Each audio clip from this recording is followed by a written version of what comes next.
Bonsoir auditeurs et auditrices, téléspectateurs, téléspectatrices de radio-télévision Nouria Machariki Official. En ce jeudi du 11 juin 2026, vous êtes au micro de Senam. Bienvenue. République démocratique du Congo, Kinshasa. Le président angolais João Lourenço a initié la médiation entre le Rwanda et la République démocratique du Congo dans le cadre du processus dit de Luanda. Depuis la fin de l'année 2022, l'Angola s'est engagé à rechercher des solutions aux problèmes qui affectent la République démocratique du Congo et la région.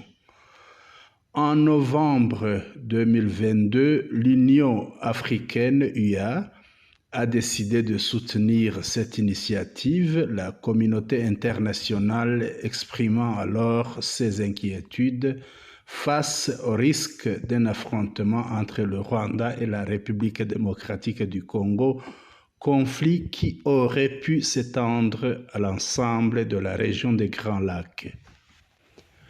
Parmi les principaux sujets abordés à Luanda figurait le démantèlement des FDLR, considéré comme un groupe armé opérant en coopération avec certaines forces présentes en République démocratique du Congo, dont les FARDC et les FDNB du Burundi, la recherche de solutions aux causes ayant conduit la FCM23 à reprendre les armes, ainsi que la levée des mesures défensives mises en place par le Rwanda.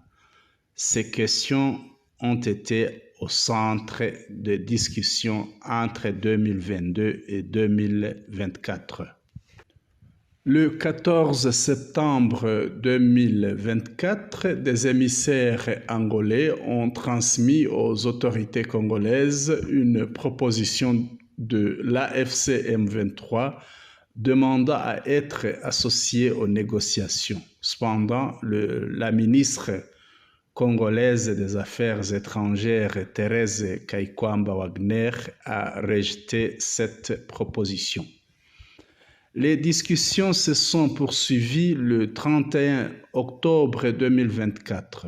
Les responsables de la sécurité et du renseignement du Rwanda et de la République démocratique du Congo sont alors parvenus à un accord sur un plan opérationnel dénommé CONOPS, portant sur le démantèlement des FDLR et la levée des mesures défensives. Cette avancée avait suscité l'espoir d'une prochaine paix.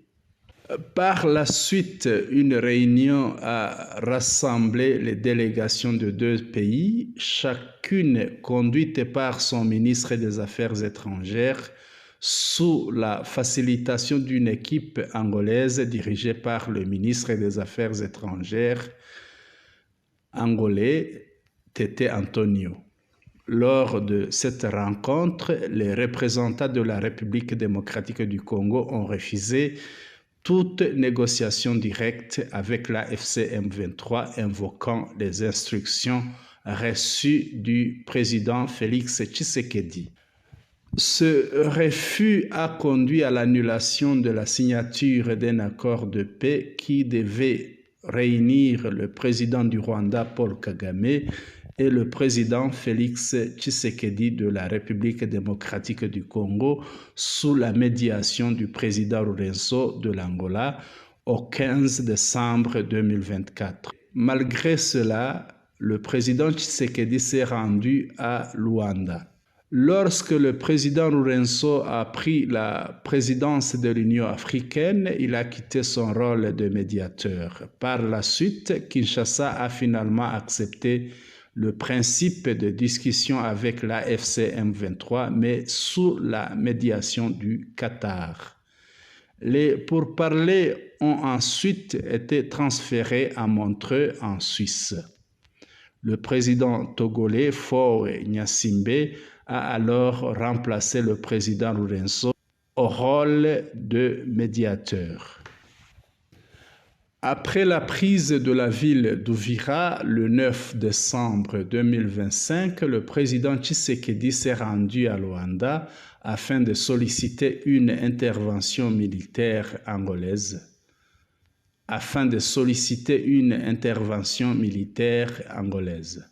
Selon ces récits, il lui aurait été répondu que l'armée ne pouvait pas résoudre cette crise. Par la suite, estimant que la République démocratique du Congo ne respectait pas les engagements pris dans le cadre du processus, l'Angola s'est progressivement désengagé de la médiation. Selon les informations rapportées, les relations entre l'Angola et la République démocratique du Congo se seraient fortement détériorées et les deux pays traverseraient actuellement une période de profond désaccord.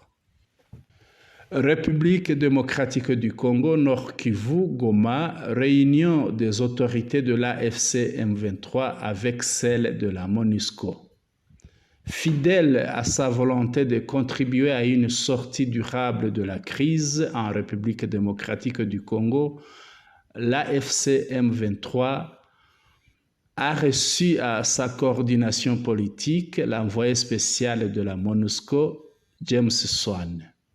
Cette rencontre a été consacrée à un échange franc sur les enjeux de paix, de sécurité et de stabilité dans le pays, dans un contexte marqué par la poursuite des initiatives diplomatiques en cours. Le coordonnateur politique de l'AFC M23, Corneille Nangaa Yobelo, accompagné de son adjoint Bertrand Bissimois, a discuté de l'évolution du processus de Doha. L'AFC M23 a réaffirmé sa détermination à privilégier une solution politique à la crise. Les discussions ont porté sur les mécanismes de cessez-le-feu avec un accent sur la nécessité d'un respect strict des engagements pris par les différentes parties, condition essentielle à une désescalade durable sur le terrain. Les échanges ont également abordé la situation humanitaire et sanitaire, notamment la riposte contre Ebola. L'AFC M23 a réaffirmé sa disponibilité à faciliter les interventions humanitaires et les actions de santé publique dans les zones concernées. Cette visite de James Swan s'inscrit dans la continuité des efforts internationaux visant à encourager le dialogue et à consolider les dynamiques de paix en République démocratique du Congo. Mise à jour du 11 juin 2026 sur la guerre imposée par le régime de Kinshasa. Ici, il s'agit d'une mise à jour qui a été publiée par le porte-parole et chef de communication de l'AFC M23, M. Lawrence Kanyuka. Écoutons. Ce jeudi 11 juin 2026, les forces coalisées du régime de Kinshasa, notamment les FARDC, les FDLR, les Wazalendo, les FDNB, Forces de défense burundaises donc, et les mercenaires étrangers ont multiplié les offensives contre les zones densément peuplées. De 5h à 13h, ces forces ont lancé des attaques simultanées contre Gakenke, Irundu, Bidegu et Mikenge, en engageant des troupes au sol ainsi que des drones kamikazes et des avions d'attaque KT-6. Donc ici c'est au sud Kivu, en périphérie de Minembwe. Dans le territoire de Kabare, elles ont intensifié leurs opérations militaires de 5h30 à 13h. À 13h dans l'après-midi donc, elles ont étendu leurs attaques aux zones densément peuplées de Kumadepo et Gasovu dans le territoire de Karehe en province du Sud Kivu. Ici, c'est très proche du territoire de Massissi dans sa partie sud. Face à cette intensification des hostilités, l'AFC M23 réaffirme sa détermination à assurer la défense et la protection des populations civiles. Passons maintenant aux informations provenant des lignes de front.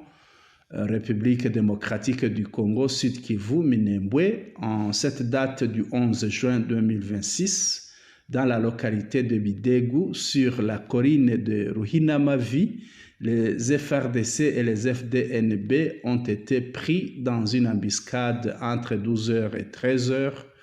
À Ruhinamavi, cette coalition de forces combattant pour le gouvernement de Kinshasa a essuyé de lourdes pertes. De nombreux soldats ont été tués, plusieurs autres grièvement blessés. Les forces gouvernementales ont été repoussées au-delà de la rivière Rwiko. Dans l'après-midi, les combats se poursuivaient encore à Gakenge. Dans ce secteur, une importante quantité de matériel militaire a également été saisie. Donc saisie par l'AFC M23 MRDP Twirwaneho. Les positions situées sur la colline de Sinaï ainsi qu'à Ruhinamavi sont passées sous le contrôle des combattants de l'AFC M23 MRDP Twirwaneho. En résumé donc, les FRDC, les FDNB, les Wazalendo, les FDLR, ainsi que des mercenaires ont subi de lourdes pertes humaines dans les environs de Minembwe. République démocratique du Congo, Sud Kivu, Minembwe toujours, Twirwaneho a demandé l'ouverture d'une enquête sur les massacres commis par les forces armées de la République démocratique du Congo et celles du Burundi. Le mouvement armé MRDP Twirwaneho, qui contrôle une grande partie de la commune Minembwe dans la province du Sud Kivu, a demandé à la communauté internationale d'ouvrir une enquête indépendante sur les massacres que les forces armées de la République démocratique du Congo, FARDC, et celles du Burundi, FDNB, commettraient contre les Banyamulenge. Le porte-parole de Twirwaneho, le colonel Kamasa Ndakize Welcome, a déclaré que les forces de ces deux pays, le groupe Wazalendo ainsi que le groupe armé FDLR, qualifié de terroristes, tuent des civils à Minembwe et à Mikenge. Il a affirmé que ces actes constituent un génocide. Le colonel Kamasa a déclaré: nous accusons les FARDC, les forces armées du Burundi, les groupes Wazalendo et les FDLR d'être impliqués dans des crimes visant des Banyamulenge en raison de leur appartenance ethnique. Fin de citation. Il a ajouté que, outre les attaques menées à l'aide d'armes lourdes et de drones qui détruisent les habitations des civils et dégradent leurs conditions de vie, des femmes et de jeunes filles seraient victimes de violences sexuelles, tandis que les habitants de Minembwe et de Mikenge continuent de fuir leur localité. Twirwaneho a appelé la communauté internationale à demander au gouvernement de la République démocratique du Congo et du Burundi de mettre fin à ces attaques et à soutenir la mise en place d'une enquête indépendante afin d'identifier toutes les personnes impliquées dans les violences commises contre les Banyamulenge et de les traduire en justice.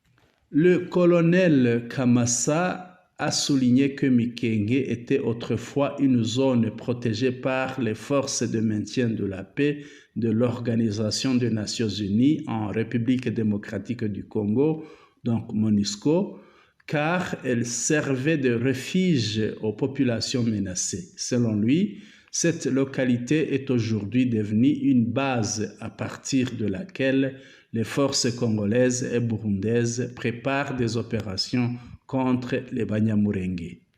Lorsque les forces burundaises bombardent Minembwe, elles affirment viser le groupe armé Red Tabara, fondé par des Burundais. Cependant, le colonel Kamassa a soutenu que ce mouvement n'est pas présent dans la commune de Minembwe et que cette justification servirait à dissimuler les violences commises contre les civils. Twirwaneho a déclaré être déterminé à poursuivre la défense des civils en danger afin de les protéger contre ces attaques et de rouvrir les voies leur permettant d'accéder aux moyens de subsistance. Le mouvement affirme également avoir confiance dans sa capacité à vaincre les forces de la République démocratique du Congo et les groupes armés qui leur sont alliés dans les opérations contre les civils. Ce communiqué de Twirwaneho intervient à la suite de violents combats qui ont eu lieu à Mikenge du 8 au 10 juin 2026.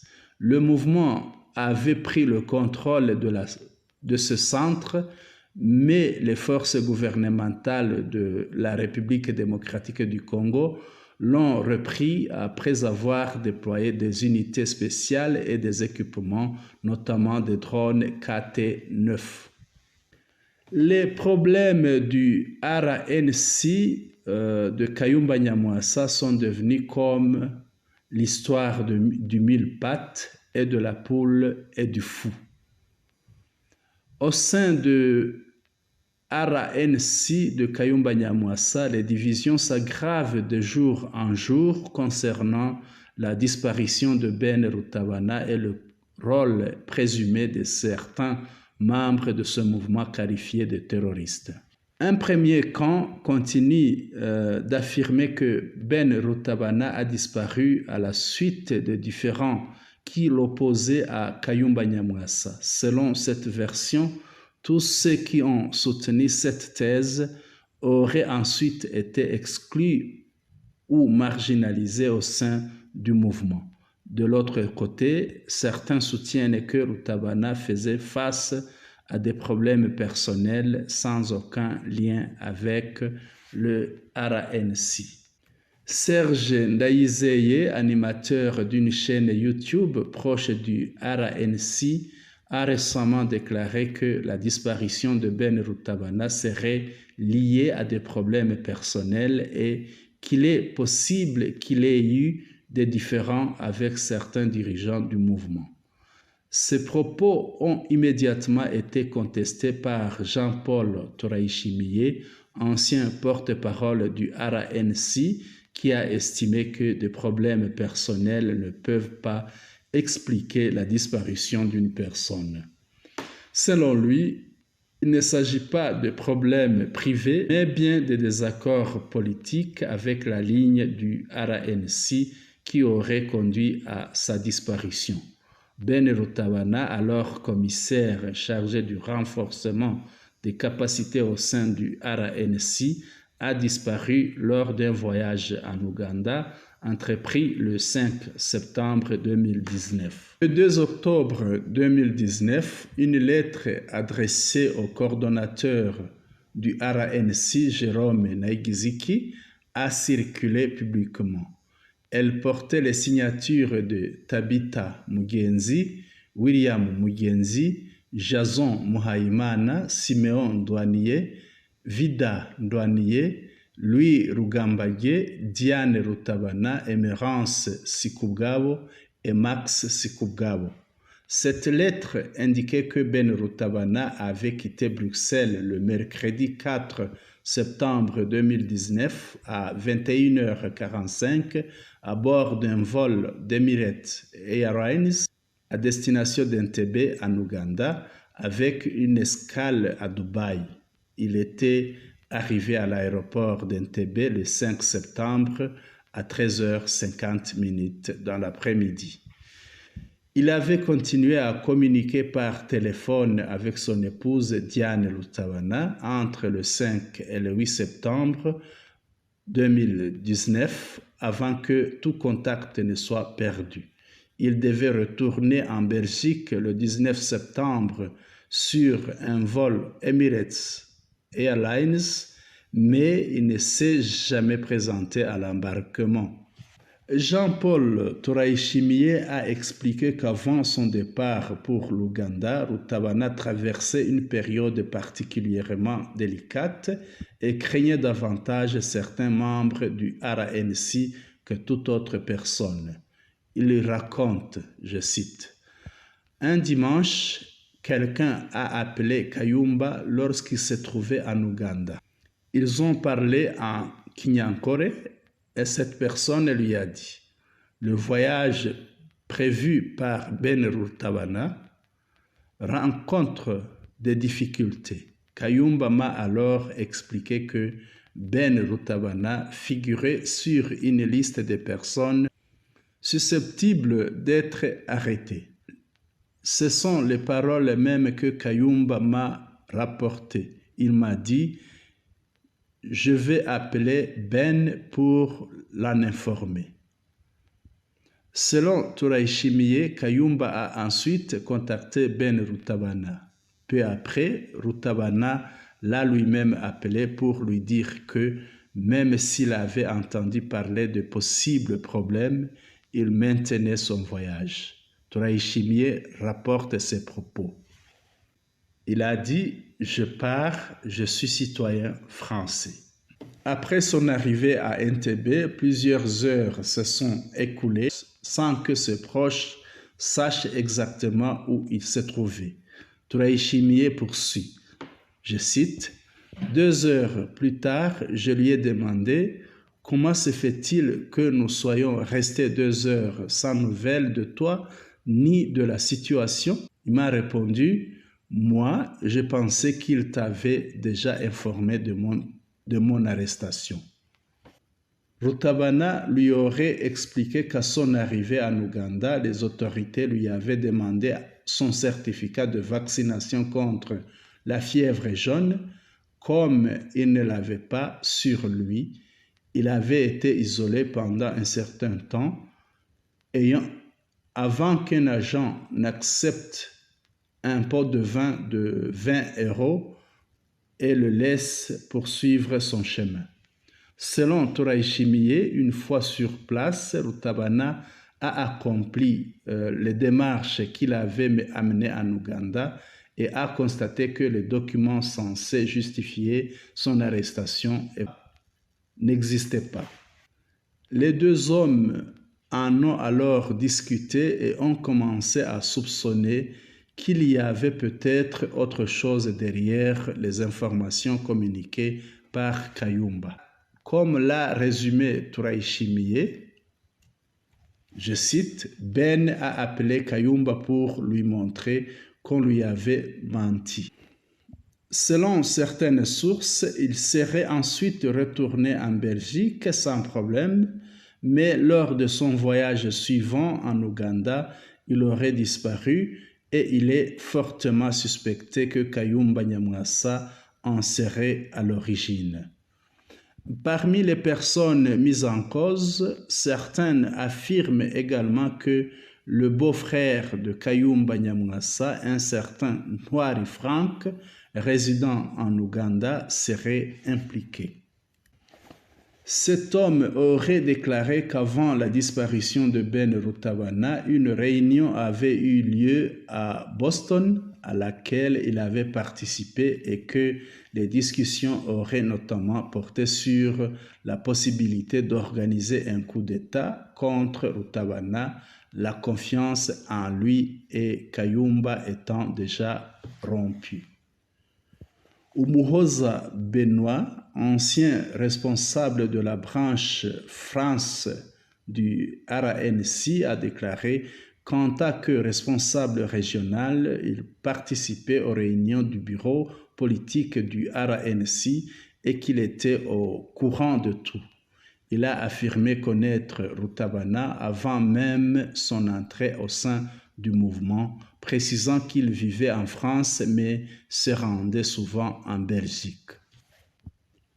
Jean-Paul Touraïchimie, ancien porte-parole du RNC, a indiqué que lors de la disparition de Rutabana, une réunion avait été organisée et qu'il avait été décidé de former un groupe de 7 personnes chargées de rédiger un document expliquant la position du RNC, mais que ce groupe n'était finalement pas parvenu à un accord.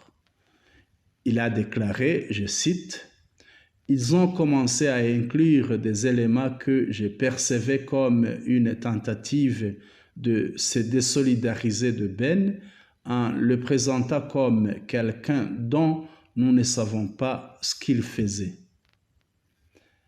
Même s'il s'agissait d'un voleur parti cambrioler une banque, j'ai dit, je ne peux pas faire partie de ce comité. » Umuhoza a affirmé qu'après la disparition de Rutabana, des divisions sont apparues au sein du mouvement, certains demandant son exclusion. Il a ajouté, je cite, « Finalement, il a été décidé que Ben devait être exclu. Cela a créé un sentiment de frustration parmi les membres. » Fin de citation. Selon lui, de nombreux anciens membres du RNC auraient également disparu après avoir eu des différends avec l'organisation. Touraïchimie a expliqué que ses propres problèmes au sein du RNC avaient commencé lorsqu'il avait été chargé des finances du mouvement, puisqu'il approuvait les dépenses. Il a déclaré, je cite, « C'est lui qui validait les dépenses, les voyages des dirigeants. Certains ont estimé qu'il y avait des intérêts en jeu et des tensions ont commencé. Je l'ai dit avec responsabilité. C'est l'argent qui a déclenché les conflits. Ben est quelqu'un de direct. Il a décidé que les dépenses ne seraient engagées que pour des activités officielles. Les circuits informels ont été stoppés. » Fin de citation. Il a ajouté qu'il se rendait désormais librement en Ouganda grâce à ses relations avec des personnalités influentes sans avoir besoin d'autorisation et qu'il avait un pouvoir sur la gestion de fonds.